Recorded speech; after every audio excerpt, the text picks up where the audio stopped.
Welcome to E-commerce with Coffee, a podcast powered by Amber Engine, where we share e-com secrets for brands over your favorite brew. We start with the caffeine and then leap enthusiastically into behind-the-scenes e-com insights that led to the success of our guests. I'm Nate Svoboda, and I'm about to serve you up the best. Let's get started.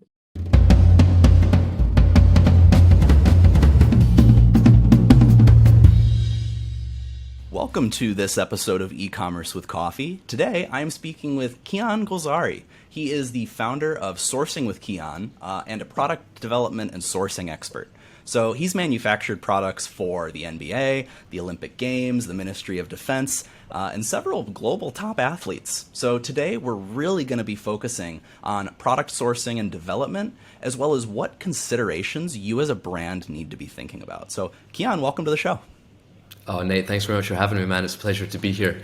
And looking forward to jumping into it.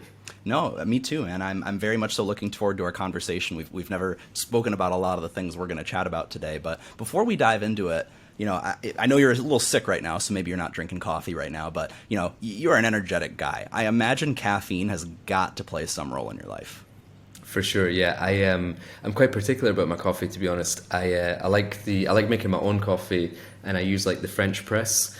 And I would just normally stick to one, maybe twice a day. And I used to use bulletproof coffee quite a lot when I lived in the States. But now I'm just sort of using regular coffee beans from here. I'm based in Dubai at the moment. But I'm also considering making the switch over to matcha because I've heard really good things about that as well. I'm not sure if you've dabbled in that, but I'm curious to try that soon as well. No, my fiance loves matcha green tea. I like it. It's really good for your gut health. It's like super beneficial for you. Absolutely. It's funny. I only really drink cold brew, but I keep telling myself I'm going to buy like a pour over, or I'm going to buy a French press. And I don't know. I just love all the different ways you can make coffee. It's crazy how different it can taste. It's funny, the cold brew stuff, there's certain Starbucks which do the nitro cold brew, and I used to drink that a lot, and that is strong, man. That's really strong. I remember I was filming a Kickstarter video in Miami airport, and every morning I would get a nitro cold brew, and I would just get the shakes right after. I was like, I don't know what they put in this, but it's so freaking strong. No, I remember one time when I was back in college, I had to do a presentation, and I was really tired from staying up late.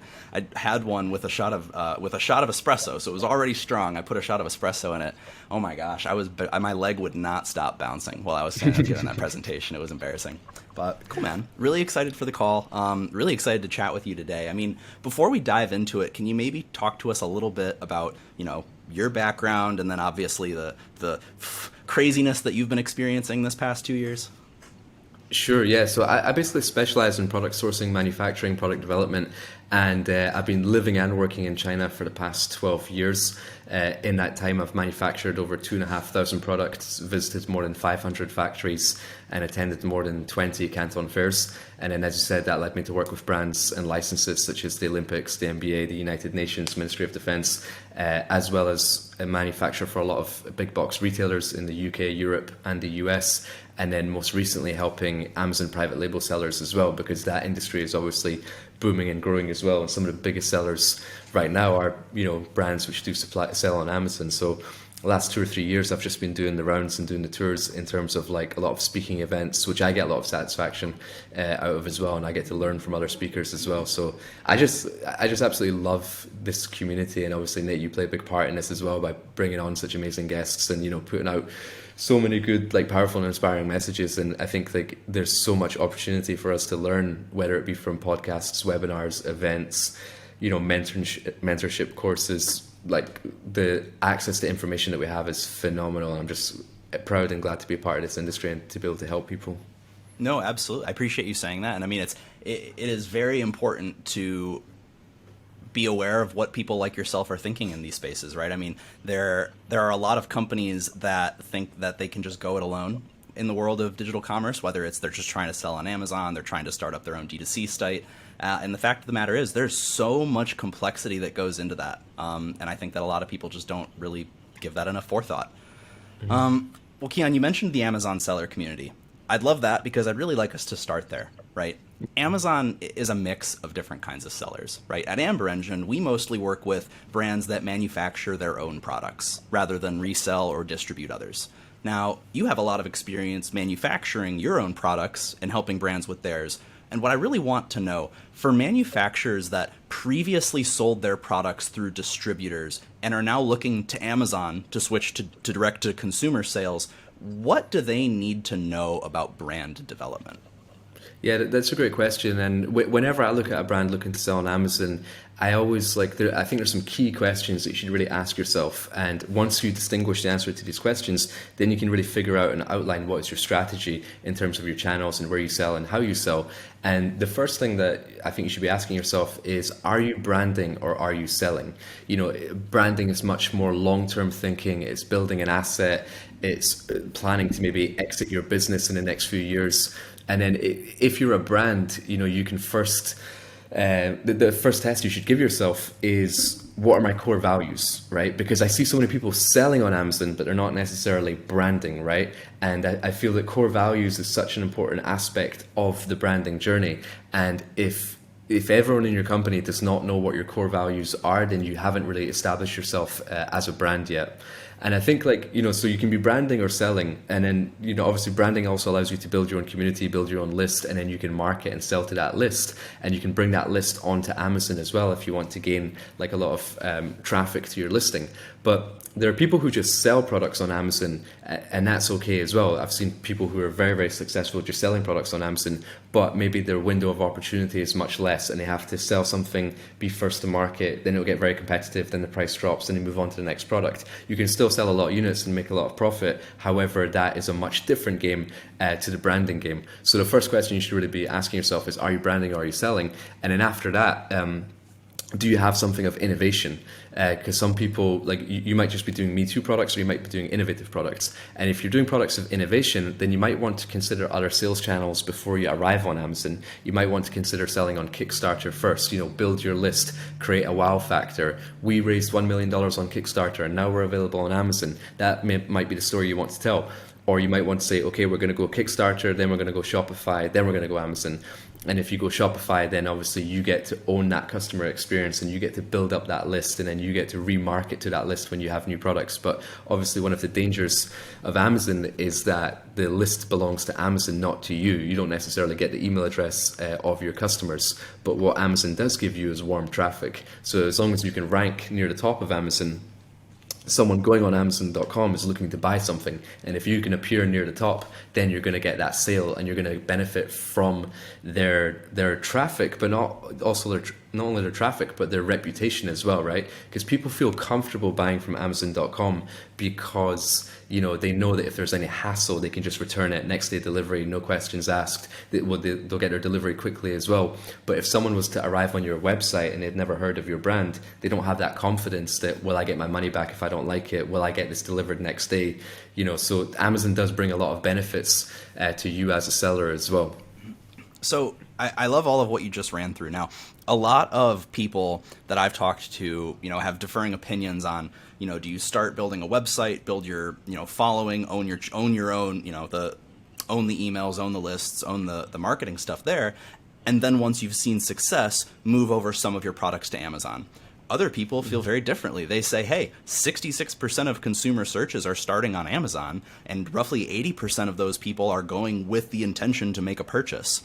So I guess, you know, you outlined this a little bit just now, but maybe how do you think about or advise companies that are trying to determine, okay, do we go all in exclusively on Amazon? Do we maybe just make that Amazon one part of a bigger strategy? Can you maybe expand on that a little bit? Yeah, sure. And I think it also comes down to your aspirations of, is this like a hobby business? Is this something you want to do part-time? Or is it something that you want to go all in on? And is this something that you want to exit later on as well? Because if you want to exit this business, and let's say you want to sell it to an aggregator within 3 years, Amazon probably is the fastest way to do that, because you can get very, very big sales very, very quickly. But you also have to understand that you're at the mercy of Amazon and their platform as well. That if one day they decide to take down your listing because it's got like some sort of keyword which has got negative connotations, then you're at their mercy, right? And also, like, if you're multi-channel, that might be a good way to increase your valuation, because if you own your own list and you own your own Shopify store and you have decent sales going through there, but you also have decent sales going through Amazon as well, and then you also sell that product into a retailer, and you've also been able to acquire a license for that brand, then that's way more multi-channel and it's way less risk for someone looking to acquire you. And also on the manufacturer side as well, they're much more likely to work with you if you sell off of Amazon as well. So if you sell into different markets, different countries, different retailers, your own website and Amazon, they know that, okay, well, if you ask for credit on like a 30,000 piece order, that you have a home for those products, right? If something goes wrong, you have another channel where you can sell it, and that gives the manufacturer a lot more confidence to supply you credit or better payment terms or offer you new products and stuff like that. But if you're only selling on Amazon and someone wants to mess with you, or Amazon shut you down for whatever reason, then you're completely stuck. And suppliers don't necessarily like that either. So my opinion is always you want to basically spread your risk and then have maybe other different channels that you can sell on. But I've seen people go all in on Amazon and just hit, $10 million in sales in their first couple of years. So that kind of growth is pretty impressive as well. No, it's interesting because what you just said is similar to another conversation where I had where that individual said, having presence off Amazon is building your moat, right? To your point, if you're only on Amazon, something happens, you're screwed. But if you have a website, you have retailer channels, you have et cetera, you've built your moat, it's much harder for something negative to happen to you. And to your point, it's a force multiplier for the value of your company to somebody looking to acquire. Now, and sorry, one other thing as well is that sometimes having a brand offering off of Amazon, like your personal website, might help with your Amazon sales as well. Because if you're buying like a high ticket item, let's just say like a portable sauna, which is like, $800, it's not like you're buying an iPhone cable that you're like, okay, cool, I'll just get the cheapest one on Amazon. But if you're actually buying something of like real value and real quality, and you really want to trust this, before buying it on Amazon, you might visit their website and see, okay, well, what type of company are they? What type of customer service do they have? How is their marketing? How is their messaging? Because you control that messaging on your website, right? And then they're like, okay, cool, they look like a proper company, they look like a legit company, right? I'm happy to make that purchase. And then they go back and they place the purchase on Amazon because that's where they get those carefree returns and stuff like that as well. So you might find that you might not get a lot of sales through your website, but your website will help you convert sales on Amazon. It's interesting. I heard someone refer to that as the Amazon halo effect. I don't know if that's like a real industry term or if that's something you've heard of, but that's what I've heard before. No, I've not heard that one before, but that's cool. Well, so Kian, one thing that has come up a lot recently, especially in recent years, consumers have been thinking about corporate responsibility, right? They like seeing a brand that uses responsible manufacturing processes, and that they even expect a high degree of transparency of where the products come from, how they're made, who makes them, etc. Now, what, in your opinion, are some of the most important responsible manufacturing practices that brands should work toward? Yeah, that's a great point. And, not a lot of people talk about this, and I feel it's so important. This is something that I always harp on about as well. And the biggest companies in the world are doing this. And, when I worked with the Olympics, they said that any product that you manufacture, because we acquired the Olympic license, so we're manufacturing products with Olympic branding on it, right? So we choose the factory, we negotiate the price, we develop the product, and then we sell it with the Olympic Games branding on it. But if anything happens to that product, or if there's any faults with it, or they do a sort of trace on where it was manufactured, it all falls back on the Olympics. So they have this rule that any product that you manufacture for them, you have to submit factory audits of who you're working with, right? And then it's a third party that goes in, like an Intertech or an SGS, and they go in and do an audit of the factory. They check the books to make sure there's no underage labor, that there's no people getting unpaid overtime, that if there's dormitories, the conditions are really nice, that they get good meals, that there's fire extinguishers, that there's adequate lighting in the factory. And then you submit those reports, and then based on those reports, they'll say, yeah, cool, this is a good factory to work with, or no, you can't work with them. So that's something that big companies like Walmart have their own audit, Disney have their own audit. And whenever I go to work for a new factory for whatever product it may be, even if it's just going to be selling on Amazon, I always ask the factory, what audits do you have on your factory? And they're like, oh, we have the Disney audit, we have the Walmart audit. And I read the audit, and I actually go through it in detail because it's like a 30-page document with listing all the things that I just kind of mentioned. And I also look at the date of the audit and then make sure that the factory address on the audit matches the factory address on the Alibaba profile. Normally I would go to China myself and do that stuff myself, having visited more than 500 factories, but right now the way we are, we have to just sort of do those checks online, and that's super, super important. But that's just the factory audit side. But then you also have the product compliance side as well, and it's very, very important that your products are compliant to the latest industry standards and the legal standards as well. So certain products, like let's say anything electronical, will have a legal standard. Like if you're doing a power bank, right, there will be legal standards like, okay, it can't blow up if you leave it in the charger for 24 hours, or it can't overheat, or the cord doesn't melt. Like these are things that you legally have to test for. But then if you're doing like a backpack, for example, there'll be industry standards like the zip can't fail, or like the fabric can't tear below this strength test and stuff like that. And those are just like suggested tests that you get, but they're not legal requirements. So I always ask the factory, what product certifications have you got for this product? And I'll look at what they have. And if I want to test any further, then I'll do those tests. But it's important that you don't just take the factory's test and say, okay, cool, now I've got my certificates. If you're selling that product now in your own brand, you now have to redo that test with your own brand name on it, so you can then show those documents to Amazon if they ever question it and stuff like that. But you ask the factory to show you their certificates first, so you know they're capable of passing. And then if you want further verification, you can go to like an Intertech or an SGS, any of these like third-party companies, and they'll tell you what they suggest that you test for, and they'll be able to provide that testing for you as well. Some of it is not very expensive at all, and some of it is super expensive depending on the complexity of the product. But I actually went to the Intertech labs. They've got offices, in China, in the US, in the UK, and I went to see like all their testing machinery and testing equipment and how they test things, just so I could build up my own knowledge about product development and things like that as well. But so we mentioned like factory audits and then product compliance, and then one sort of final thing is not something that you have to do, but in terms of like, I think sustainability is a sort of major trend, has been for a while, and it's going to be more and more important in the future as well as we try to protect our planet.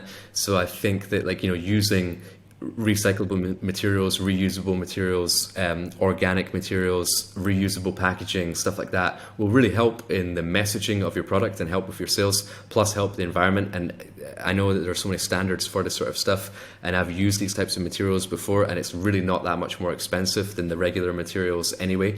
So I would advise anyone sourcing products from China that when you're developing your next product, talk to your manufacturer and say, what materials do you have which are sustainable, which are organic, which you can provide certification, which can show that these were made from like recycled plastic bottles and stuff like that. And then that can show up in the marketing of your products. We talked earlier about core values. If one of your core values is like sustainability and being environmentally friendly, well, then that can relate in your products, and then it can go back into your marketing, and then that can obviously help build your brand as well.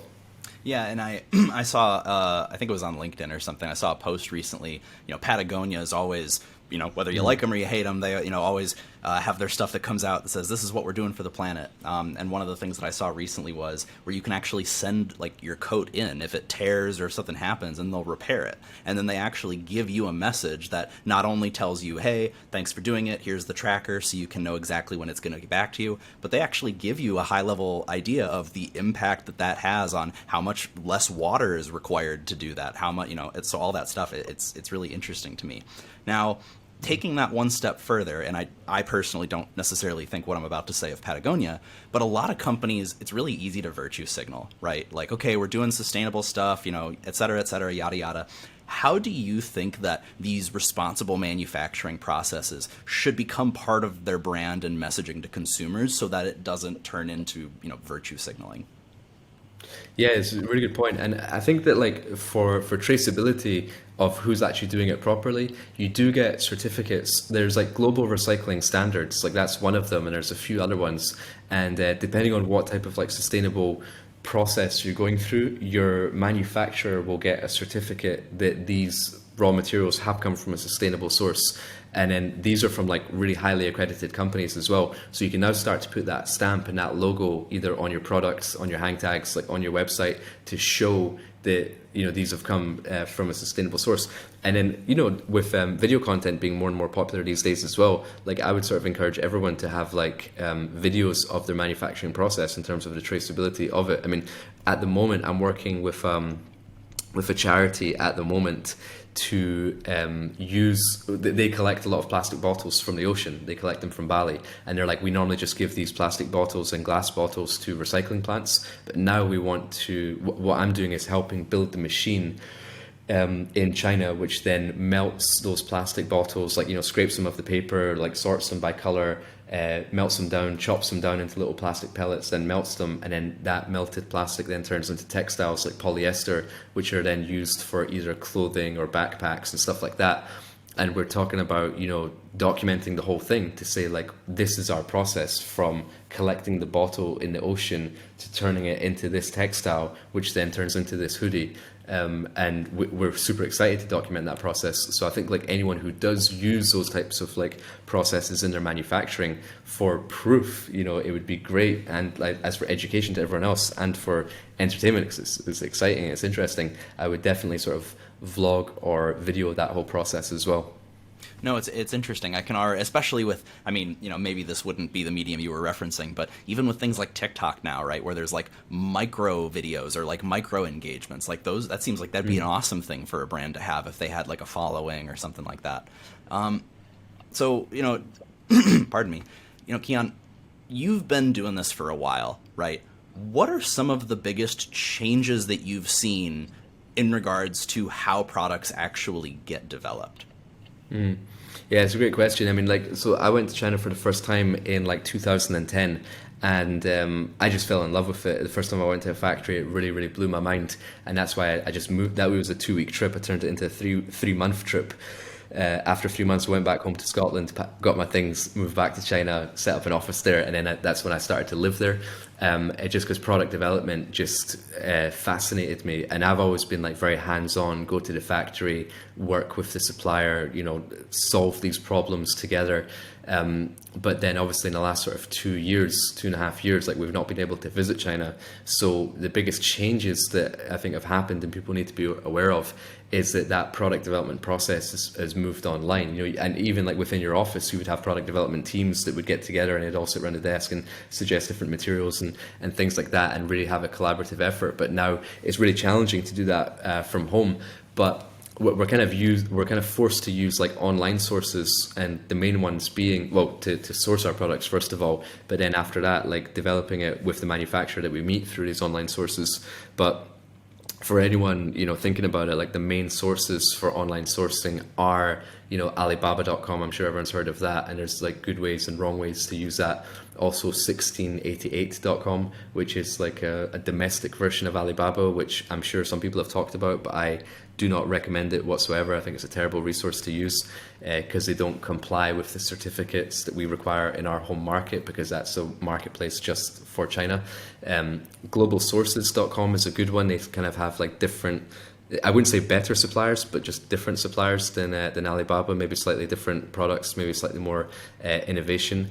Importyeti.com is an amazing resource in terms of finding, and it's a free tool as well, where you can access shipping documents. Like, any shipments that go into the US is public information in terms of the shipping documents. So you can look up some of your favorite brands, which import into the US, type in their name. Like, you can type in the North Face, and then you can get a list of all their manufacturers. You can click on the manufacturer's profile and then see who else they supply, how many shipments they did per month, what was the HTS code. It's a really fantastic resource, and you can find amazing suppliers through that platform as well. And then the Canton Fair, which is the largest import-export exhibition in the world, that's where I've been to over 20 of them. And then, 24, the last 4 have been virtual. But they have a good online offering as well. And then we're sort of developing products in these like little Zoom rooms or whatever, chatting to the factories. So there's loads of online sources, but it's just, understanding how to work, understanding how to use them will sort of differentiate you from everyone else. But also, you mentioned about the changes to the product development process, but I would say that the best way to develop products, like regardless of going to the factory or doing it online or anything like that, is just, in my experience, like having a good understanding of how products are made. And the best way you can do that is, let's say we are able to go to a factory, is making one item yourself. Because I mentioned I went to my first factory in 2010. That was a backpack factory. And the reason that blew my mind was that, the first, when you think of a backpack, you think of like just one unit in a store on a shelf. But when I saw it in a factory, I saw a backpack in like 30 different pieces. Like I saw the shoulder straps, the foam that goes into the shoulder straps, the webbing, the zippers, the pullers, the buckles, the inside lining, the waterproof coating, the outer shell. And then I saw it all come together, and then just in different processes and different stations. And now all of a sudden I think of a backpack in 30 different pieces rather than one piece. So if you've got like a $15 product and you want to get it down to a $12 product, I've got 30 different places I can go in my head. It's almost like your mind thinks in 3D, or vice versa. If you have a $15 product and you really want to massively improve the quality and make it a $20 product, I've got all these ideas of how we can improve it. And you wouldn't really be able to do that unless you saw the product in its like origin before it was assembled together. And if you're not able to go to China, then just by, depending on what your product is, being able to pull it apart and deconstruct it or unstitch it or disassemble it and really understand like what are the processes, what are the parts, what can we change, what can we improve, can really improve your product development process if you're doing it from home as well. I really liked the way you outlined that. It's like so simple when you stop and think about it, but I've never just gone through and thought about that, right? I mean, how can we cut the cost of our product? Well, okay, if every individual component could be decreased by a certain amount, I love that. Maybe that's common sense. I've never thought about it like that before. Now, the answer to this may seem obvious, but I want to ask it anyway.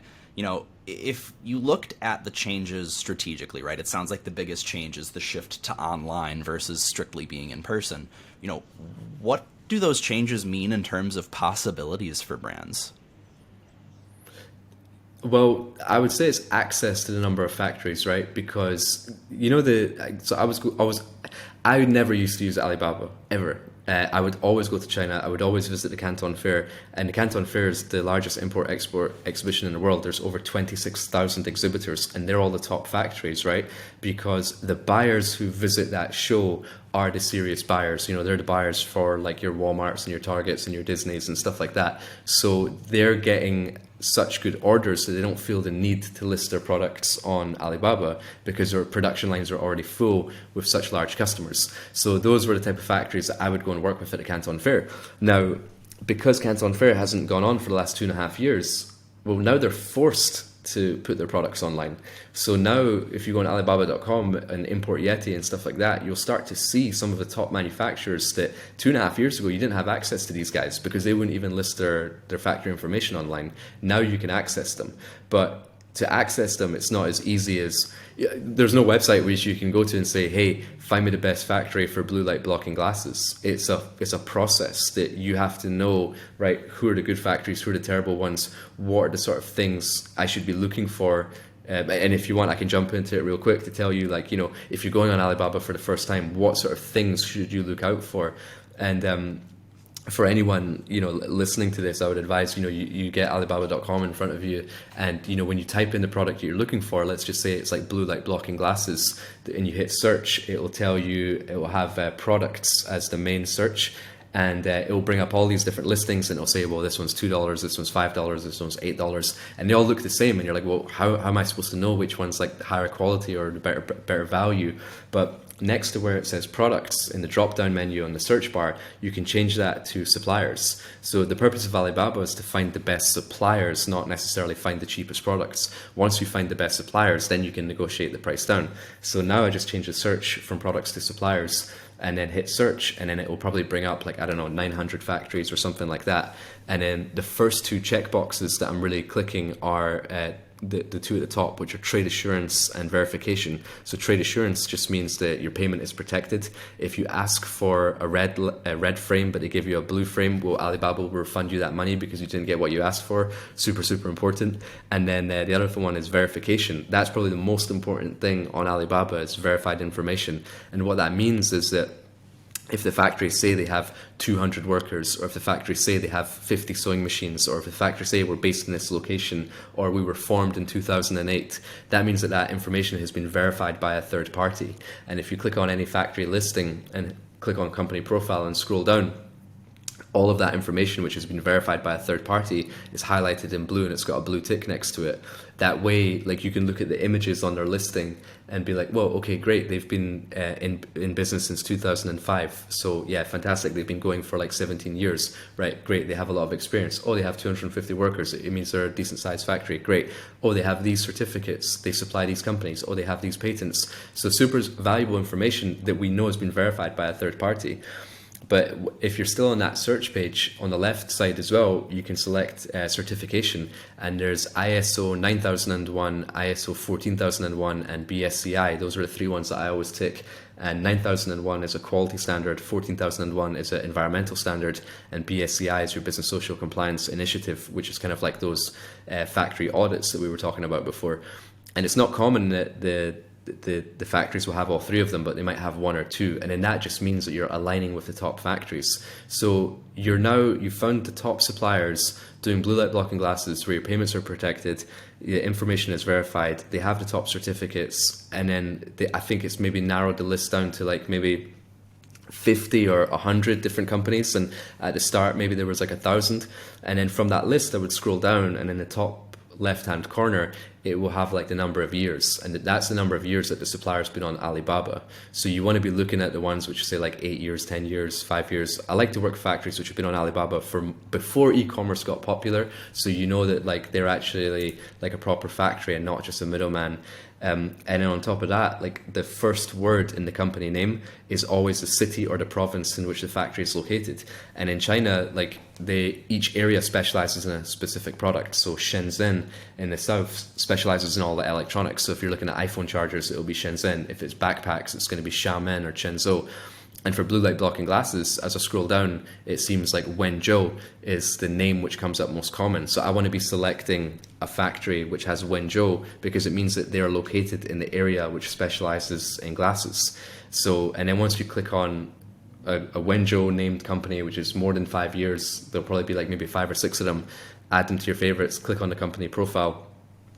And then when I click on the company profile, I'll hover my mouse over products or click on products, and it will tell you there are other products, and it will say like ski goggles, reading glasses, kids glasses, blue light blocking glasses, and you're like, okay, great, this is a company which specializes in glasses. But if it said iPhone charger, fidget spinner, winter gloves, blue light blocking glasses, it's a factory I would steer clear of because they're only doing hot products and they don't actually specialize in those products. So that simple process, which I just kind of walked you through and talked you through, only took like 5 minutes, but it aligned us because we know what to look for. It aligned us with the top manufacturers and not just typing in blue light blocking glasses, hitting search, oh, there's the cheapest one, there's $2. That'll align you with a terrible manufacturer. And I've actually got a live demo walkthrough video of that and other things like that on my YouTube channel. But that sort of what we just talked about right there is the best way to basically align with the top manufacturer. Super, super important. So, but was that specific to Alibaba? Because that was going to be my next question, which I think you maybe just answered in whole. So feel free to tell me. But what are some of those fundamentals to source from Alibaba specifically in the correct way? Yeah, so that one was specifically Alibaba, and to be honest, like Alibaba is a big enough resource that Alibaba is enough to use. But if for whatever reason you weren't able to find like the right manufacturer for your brand, then you can start to look at other resources. Or if you specifically want to know, right, I want to know the supplier which makes backpacks for the North Face, then Import Yeti is a great resource because that will actually tell you the factories which supply those certain products for a certain brand. But Import Yeti is only useful for like the top brands, not for your Amazon competitor, because they won't have much records or information to go by. But if you're looking at brands, like you'll be able to access a lot of good information there. But in terms of the key principles which we talked about in terms of certifications and audits and number of years in business and location, you would apply that to any factory that you're looking at across any sort of platform as well. So now, when a brand comes to start working with you, right, let's say that they are pretty new to the idea of sourcing products to sell online, what are some of the most common misconceptions that they have coming to you initially that you have to educate and shift their thinking on? It's interesting because I think a lot of people still have like negative connotations associated to manufacturing in China. Like, I'm not exclusive to manufacturing in China. Like, it just so happens to be where you can make the best products.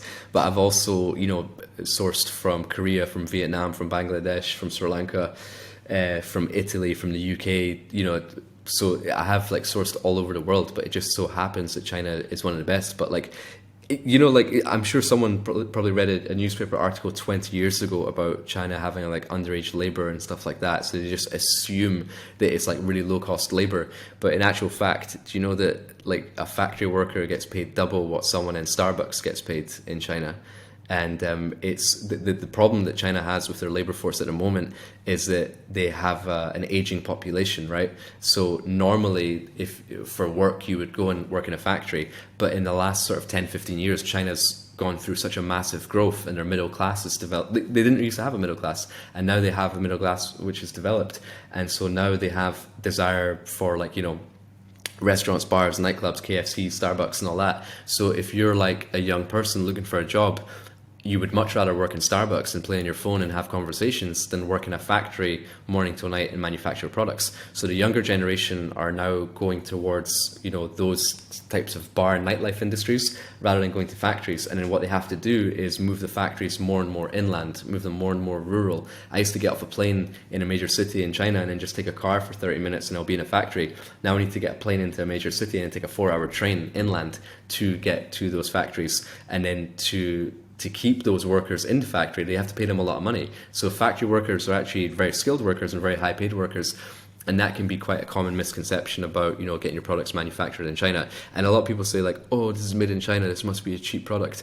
But like, I would say that in China, you can have anything that you want. Yes, there are cheap products made in China because they've demanded that the product price be so cheap. But you can also get extremely high quality, high innovation in China and access a massively skilled workforce as well. So you have access to, like, you could make a $2 backpack or you could make a $25 backpack. It's purely up to you depending on what your needs and requirements are, and China can make both.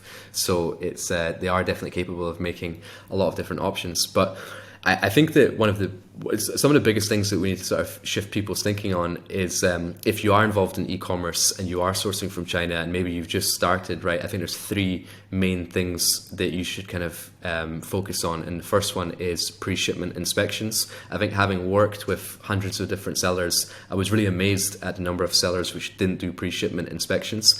And a pre-shipment inspection is not to say like, oh, I think my manufacturer might be cheating me. I just want to make sure that they made it the way they were supposed to make it. It's like, no, like mistakes can happen. Sometimes it can be your mistake. You might not have given them the right barcode, or you might have given them like the wrong quantity of order or something like that. Or, there might be dust marks on the product, but pre-shipment inspection, you can know that, okay, now we can clean the products before we ship it and before we get any potential returns and stuff like that. So it's nothing to do with trust. It's just to make sure that your goods are fine and fit for purpose before they ship out. So definitely every order need to do a pre-shipment inspection.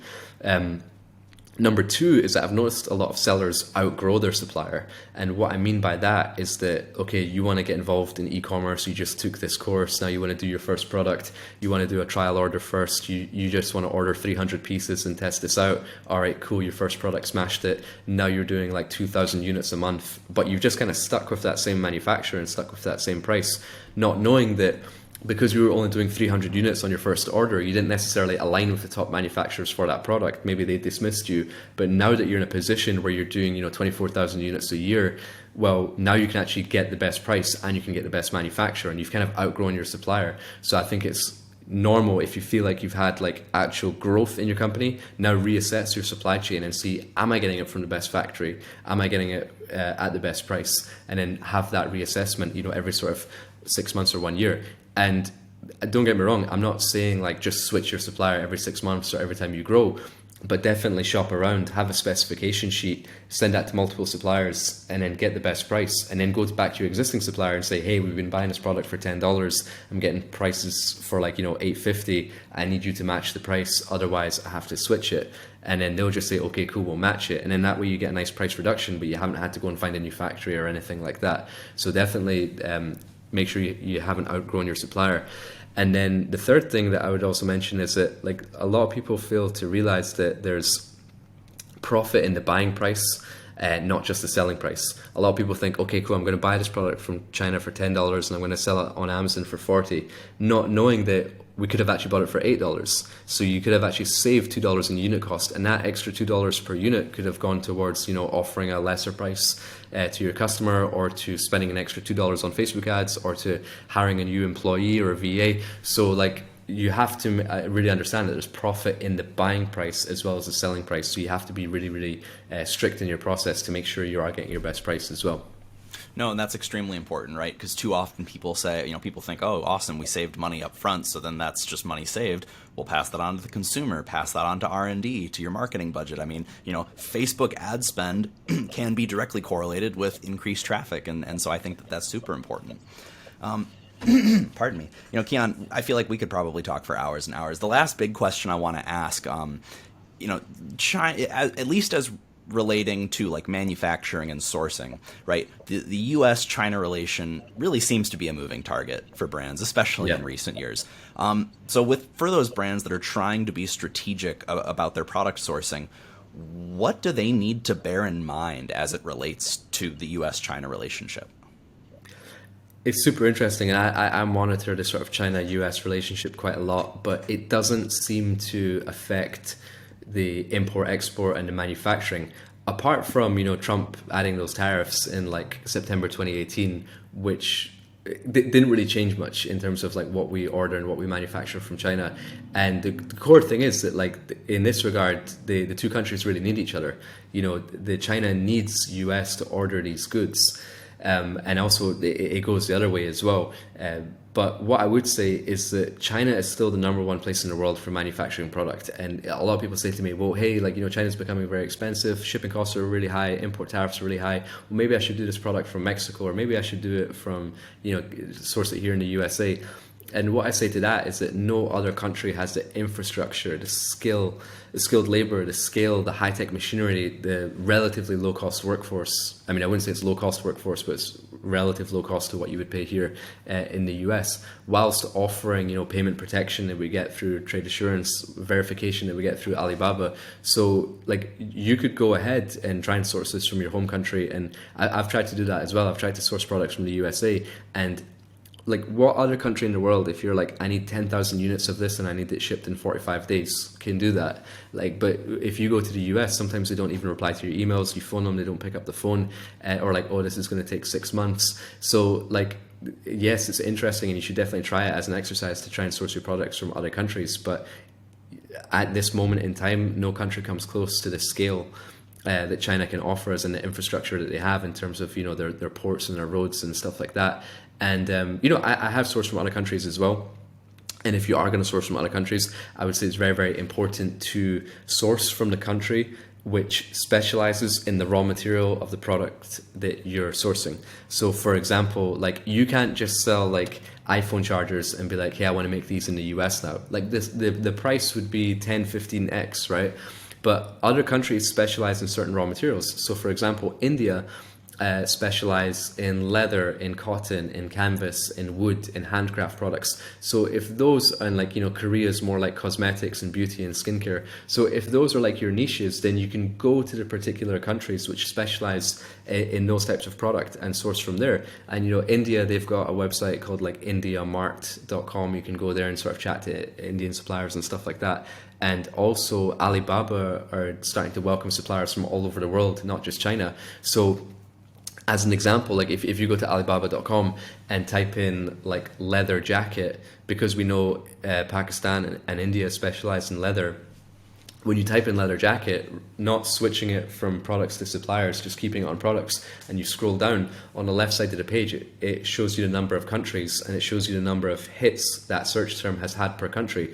So if Pakistan comes up with 500 results and China comes up with 220 results, then okay, cool, I can go to Pakistan for this, just select Pakistan and then start filtering that process through those suppliers as well. So that's a good way. And then also using importyeti.com, that will tell you where the shipments are coming from for certain brands, for certain products, and then that will sort of put you in touch with different suppliers in different countries. But that goes back to sourcing from manufacturers, or sourcing from countries which specialize in making the raw material of that particular product, and then they can be a specialist in that type of product. I think that is such a key thing that, again, people just don't really think about, right? I mean, globalization is a real thing, first of all, but it just makes sense. I mean, if the country is the one who specializes in that product, that's probably where it's going to be cheapest and where there's going to be some of the best know-how to actually make use out of it. And this is I think semi-related to that first point that you made. But did you ever see the video of it was like the time lapse of the big COVID hospital being built in China, like right back sort of in the beginning, and it was a time lapse of maybe, I think it was 40 days, and they built the largest hospital that had ever been seen. And it's just it's fascinating. To your point, the infrastructure that's in place, people, if you look at what China was like 20 years ago versus what it is like today, it is absolutely astounding. I'm very fascinated by it. And to be honest, that's one of the main reasons why I moved to China and I was comfortable living there, because I was living in Shanghai and I was just immersed in the amount of growth that they were going through. So like every 6 months you would notice, okay, there's a new international airport, there's a new highway, there's a new 5-star hotel, and it just, the skyscrapers were just growing and growing and growing, and there was always things happening. And then I would go back to Scotland, like my hometown is Edinburgh, and it's like your friends still going to the same bars, same restaurants, same jobs, like nothing's changed whatsoever. Like you could go 10 years ago and you could go yesterday and it would be very, very similar. And then you go back to China and it's like, boom, all this has happened. It's like you become immersed in that growth, and then that adopts like a growth mindset into you as well. So I was just fascinated at the rate in which China were growing at that time, and probably still are growing. And to be honest, that's probably why I'm living in Dubai right now, because they're also going through that immense growth. So I don't know what it is, but it's very good for your mind to be in these environments. Hey, you adapt to the environment that you're in, right? That's basic human behavior. So, well, Kian, again, I said it already, this has been a fascinating conversation. So if anything that we've talked about has resonated with our listeners, do you mind letting them know where they can get in touch with you? Yeah, for sure. So I've got a YouTube channel called Sourcing with Kian, and I only put out sourcing videos. So if you are interested to learn more about sourcing, like, you know, how to use resources like Alibaba, how to get your first sample for free, how to get low MOQ, how to get the best price, best shipping, all that, that YouTube channel is just called Sourcing with Kian. And I've got a Facebook group of the same name, also called Sourcing with Kian. I think there's about 6,000 people in the group, and anyone can just post any sourcing related questions, and then I jump in and answer it. And I'm also pretty active on Instagram, which is Kian_JG. And if you're interested to see what I do on a China trip, like I think on the highlights on Instagram, if you scroll along 2 years, you can click China. There's a few China ones, and I'll show you like some stuff inside factories and stuff like that as well. So definitely, if you like the episode, if you want to connect, just shoot me a DM on Instagram, Kian_JG. Awesome. Well, appreciate you sharing that, Kian, and it's been really great speaking with you today. So, you know, hopefully we can have you on for a future conversation when, you know, I'm sure things are going to be different in a year from now. Oh, absolutely. Thanks very much, Nate. Thanks for having me, and thanks for connecting me with the audience and the listeners, and I hope everyone enjoyed their coffee while listening to this episode. No problem, Kian. Thanks for joining us. That's it for this episode of E-Commerce with Coffee, powered by Amber Engine.